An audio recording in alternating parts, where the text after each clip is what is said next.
Hillary Clinton's brazen corruption and tawdry deceits is rocking the political world.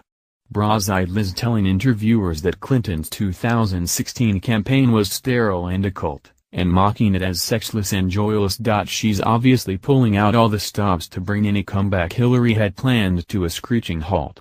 It's hard to believe Clinton would mount a comeback, but she truly believes she's a victim of the Electoral College. She's made many appearances where she nods her head when her adoring supporters claim that she really won the election. She recently was awarded the Democrat Woman of the Year by all the sobbing women who consider her their political guru.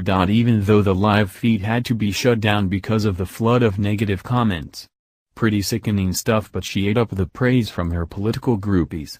Let's face it, politicians like Hillary live in the political bubble of these adoring fans, so it makes perfect sense that she would be delusional enough to seek a 2020 comeback. But then there's Donna Brazile, who came on the scene to burst that bubble for Clinton. Michael Goodwin of the New York Post writes.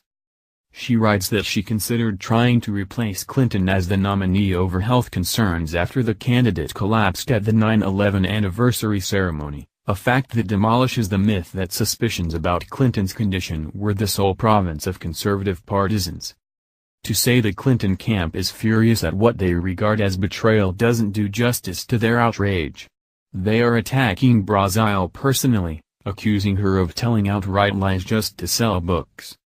Which is mighty rich when you consider the history of the Clintons. Still, you can't blame their distress because the stakes are huge. If it sticks, Brazile's searing indictment of Hillary's persona, ethics and political skills could prove fatal to her hopes for a 2020 comeback. In fact, I believe that is the ultimate point of the book, to clear the Democratic decks for desperately needed new leadership and messages. It's easier said than done because Clinton's comeback plan is not as crazy as it sounds. Until a new challenger comes along to knock her off the party pedestal, she remains the default Democrat. Play the victim. She cements her position by playing the role of entitled victim and winner of the 2016 popular vote. In her own book and interviews, she spies a vast conspiracy against her, from Vladimir Putin and Donald Trump to James Comey to misogynists and racists and deplorables everywhere. Even Barack Obama, whose Justice Department saw no evil when it came to Clinton's reprehensible self-dealing involving Bill Clinton's speaking fees and donations to the Clinton Foundation, is nonetheless the target of Hillary's ire. Onward together. Yet Clinton is also looking forward, having started a new slush fund that could easily become a campaign super PAC.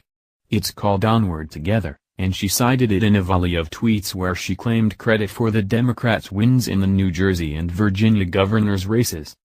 Last night was a great reminder of what's possible when we come together and fight for what we believe in, she tweeted Wednesday.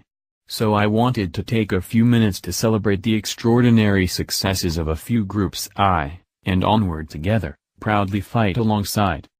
Like it or not, that's her story and she's sticking to it until a challenger appears with a better one. Which is why Brazile's account is so devastating. Beyond laying bare how Clinton secretly took control of the DNC to ward off Bernie Sanders' challenge and other foul plays, Brazile's book is at heart a cry for somebody different in 2020. As such, Brazile, a well-liked party veteran, has dared to stand up to the Clinton machine and tell Bill and Hillary their time has passed.